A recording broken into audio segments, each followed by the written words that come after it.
Republic day ఈ వ్యాపారం కోసం దేశానికి వచ్చిన ఆంగ్లేయులు నాటి పరిస్థితులను తమకు అనుకూలంగా మలుచుకొని దేశంలోని అనైక్యతను ఆసరాగా చేసుకొని క్రమంగా పట్టు సాధించారు. అనేక రాజ్యాలు సంస్థలుగా ఉన్న భారతావనిని విభజించు పాలించు అనే విధానం అవలంబించి అధికారం హస్తగతం చేసుకున్నారు.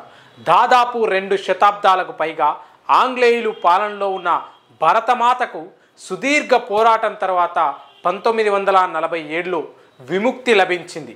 దేశ స్వాతంత్ర్యం కోసం వేలాది మంది ధన మాన ప్రాణ త్యాగాలు చేశారు. అహింస అనే ఆయుధంతో భారతీయులను ఒక్క తాటిపైకి తీసుకొచ్చిన గాంధీ జాతీయ ఉద్యమాన్ని కొత్త పుంతలు తొక్కించారు.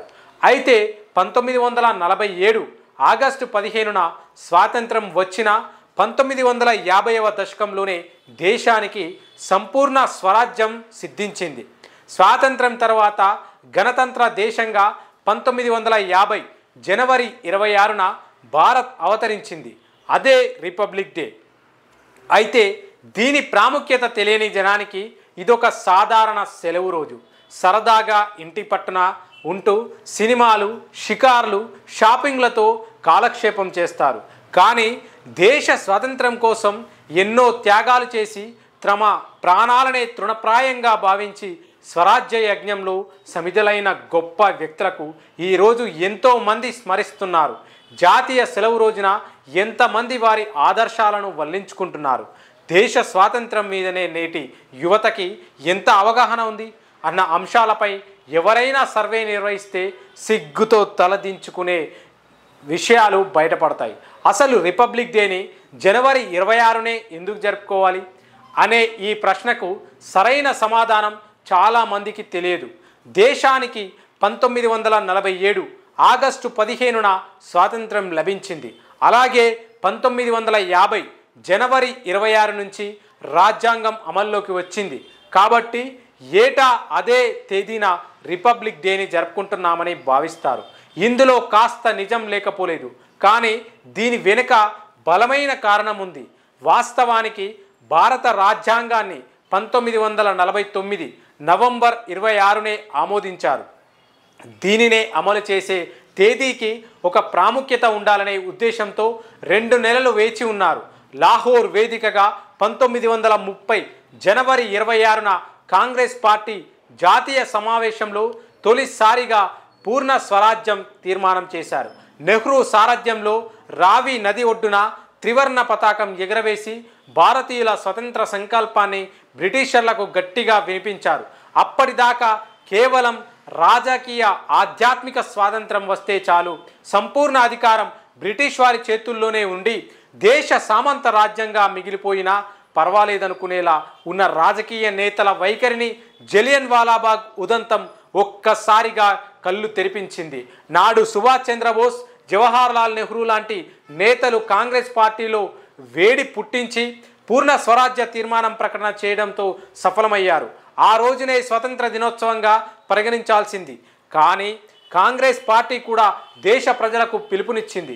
అంతటి చారిత్రక ప్రాధాన్యం ఉన్న తేదీకి చిరస్థాయి కల్పించాలన్న సముద్దేశంతో నవభారత నిర్మాతలు రాజ్యాంగ రచన 1949 పూర్తయినా మరో 2 నెలలు ఆగి 1950 జనవరి 26 నుంచి దాన్ని అమల్లోకి తెచ్చారు. జనవరి 26, 1950 నుంచి బ్రిటిష్ కాలం నాటి భారత ప్రభుత్వ చట్టం 1935 రద్దయింది. ఆ రోజున భారత్ సర్వసత్తాక సామ్యవాద లౌకిక ప్రజాస్వామ్య గణతంత్ర రాజ్యంగా అవతరించింది. స్వాతంత్ర్యం వచ్చిన తర్వాతే దేశానికి రాజ్యాంగం ఉండాలని భావించిన నాటి దార్శనికులు, మేధావులు రాజ్యాంగ పరిషత్ను ఏర్పాటు చేశారు. దీనికి అధ్యక్షుడిగా డాక్టర్ బాబు రాజేంద్ర ప్రసాద్ను ఎన్నుకోగా, రాజ్యాంగ రచన ముసాయిదా కమిటీ చైర్మన్గా డాక్టర్ అంబేద్కర్ను చైర్మన్గా నియమించారు.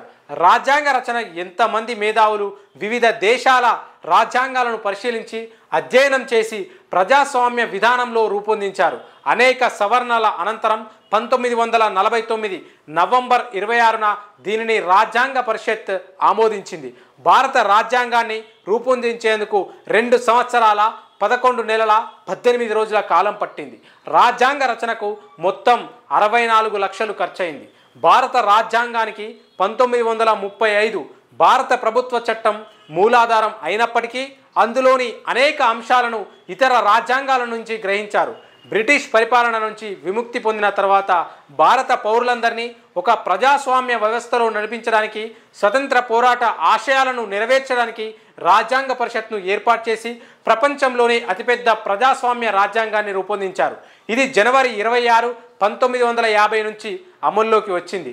ఈ రోజున భారత ప్రజలందరూ సంపూర్ణ స్వేచ్ఛ, సమానత్వం, లౌకికత్వం, ఈ న్యాయాన్ని పూర్తి స్థాయిలో ఒక హక్కుగా పొందడం జరిగింది.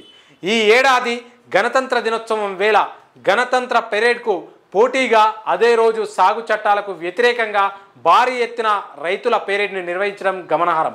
ప్రజలు పోరాడి సాధించిన ఈ గణతంత్రంలో రైతులు, కార్మికులు లేకుంటే కడుపుష్టి వచ్చేది కాదని, ఆ రోజు స్వాతంత్రం తెచ్చింది రైతులే, ఈ 74 ఏళ్ల స్వతంత్ర భారతం యొక్క మునుగడను కాపాడుతున్నది రైతులే అని ప్రజాస్వామ్యవాదులు అంటున్నారు. ఇక తొలి గణతంత్ర దినోత్సవం నాటికి డాక్టర్ రాజేంద్ర ప్రసాద్ భారత రాష్ట్రపతిగా ఉన్నారు. రాజ్యాంగం అమలైన తర్వాత ఆయన ప్రస్తుత పార్లమెంట్ దర్బార్ హాల్లో రాష్ట్రపతిగా ప్రమాణం చేశారు. 5 మైళ్ళ పొడవునా సాగిన ఈ పెరేడ్ తర్వాత ఆయన ఇర్విన్ స్టేడియంలో జాతీయ జెండాను ఎగరవేశారు.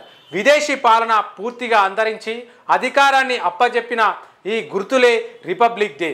స్వతంత్ర దేశంగా పురుడు పోసుకొని ప్రపంచ దేశాల కూటమిలో సంపూర్ణ స్వతంత్ర దేశంగా భారత్ చేరింది. ఇది గణతంత్ర దినోత్సవం యొక్క చరిత్ర. అంతేకాని స్వతంత్ర దినోత్సవానికి, గణతంత్ర దినోత్సవానికి జెండా పండుగ కదా ఏదైతేనేమి, ఇది గణతంత్ర దినోత్సవానికి, స్వతంత్ర దినోత్సవానికి తేడా తెలుసుకోకపోతే చాలా కష్టమే మరి.